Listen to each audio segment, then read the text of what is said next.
Ranking presidential palaces sa mundo. Pangilan kaya ang Malacanang? Tara, tingnan natin. Number 8, Riga Castle. Mula sa bansang Latvia. Pag tinignan mong palasyong ito, mukhang fairy tale chateau with medieval towers and beautiful riverside views. Ang estimated value nito ay nasa $100 million or 5.6 billion pesos. Maliban sa residensya ng presidente ng bansang Latvia, andito din ang National History Museum nila. Number 7, Garuda Palace ng Indonesia. Ito naman ginagawa pa lang. Pero kung titignan mo yung design pa lang niya, parang pang Marvel Cinematic Universe na. Sobrang modern. At ang estimated value nito, over $100 million din or 5.6 billion pesos. Number 6, Prague Castle sa Czech Republic. Ito hindi lang presidential palace, kundi World Heritage Site na. Dahil sa castle complex nito, ito lang naman ang pinakamatandang presidential palace sa buong mundo. Alam mo kung ilang taon na? 1,145 years old na ito. Ang estimated value nito, priceless. Pero kung ang pag-uusapan ay maintenance, 500 million pesos lang naman kada taon. Fun fact din, ito ang pinakamalaking ancient castle sa buong mundo. Number 5, Presidential Palace ng Tajikistan. Modern elegance meets tradition. May golden domes at meticulously landscape gardens. Sabi nga nila, parang White House daw ito, pero in asteroids. Magkano ang estimated value nito? $250 million or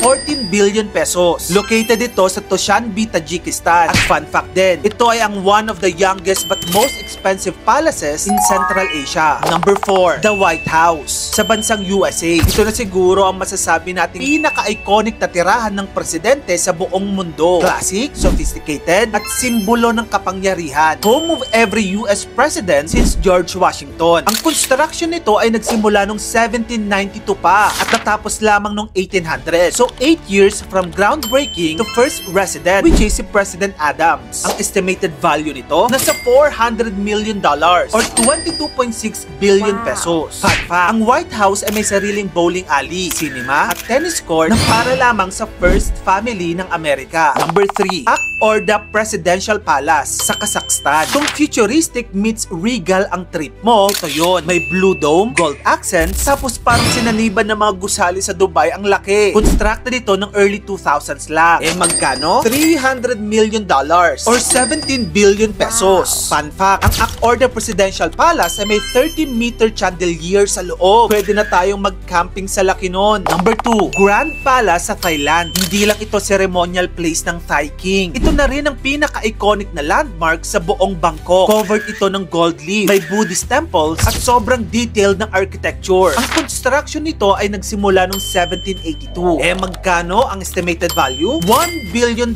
or 56.6 billion pesos. Fun fact, bawal magsuot ng sleeveless shirt kung bibisita ka dito. Number 1, Buckingham Palace sa United Kingdom. Ito na ang reyna ng lahat ng palasyo. Literal, home ng British monarch. Sa loob ng Buckingham Palace, may 775 rooms, 78 bathrooms, to which is talo pa yung ibang mga 5-star hotel. Meron din itong isang garden na mas malaki pa sa buong subdivision mo. Originally built as Buckingham House in 1703. Pero natapos lang ito noong 1853. Ibig sabihin, a total of 150 years to finish the palace. Magkano? $4.9 billion or 277 billion pesos. Another fun fact, may sariling ATM sa loob ng Royal. Okay. Special mention pa din sa ating Malacanang Palace. Wala man ito sa ating listahan, it is still historically iconic. Built in 1750 as a Spanish colonial villa, pero nag-evolve ito into presidential palace nung sinakop tayo ng mga Amerikano. Ang estimated value ng Malacanang Palace, 2 billion pesos. So yun na nga mga kamagkano. Yan ang aking personal ranking para sa mga pinakabonggang presidential residences sa buong mundo. Meron ka pa bang ibang topic na gusto mong pag-usapan sa ating channel? Comment mo na yun sa comment section. Huwag mo na rin akong kalimutang i-follow. At meron na nga rin pala akong bagong YouTube channel. Baka naman mag-subscribe ka na rin doon. Yun lang, maraming salamat sa panonood mga kamagkano.